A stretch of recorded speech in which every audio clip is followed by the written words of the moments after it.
به والله العلی العظیم رابطه ای که امام زمان با مسلمین، با مؤمنین، با شیعیان داره صدها برابر بالاتر از رابطه است که پدر و مادر با بچه‌شون دارن.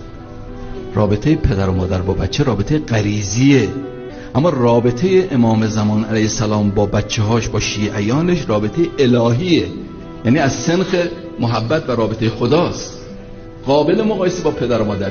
وقت پدر و مادر دائم برای بچه‌شون دعا میکنن. اگه بچه یه مقدار کاهل نماز باشه، یه مقدار شل باشه، پدر و مادر چقدر قصه بخورن، دائم دعا میکنن. وقت امام زمان دعا نمیکنه.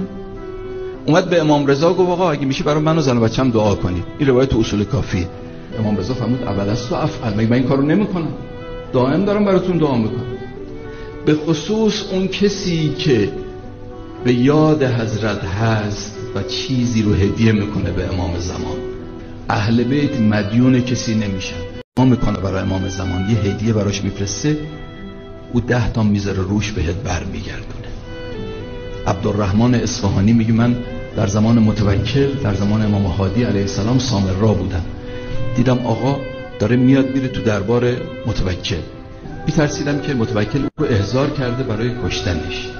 تو دلم دعا کردم که خدایا شر متوکل رو از این آقا دور کن. تو دلم دعا کردم. امام که رو مرکبش بود داشت میرفت به سمت دربار متوکل، رو به من کرد گفت عبدالرحمن خدا دعای تو رو مستجاب میکرد، شرش به من نمیرسه، خدا بهت مال زیاد، عمر طولانی و فرزندان و نسل کثیر بده.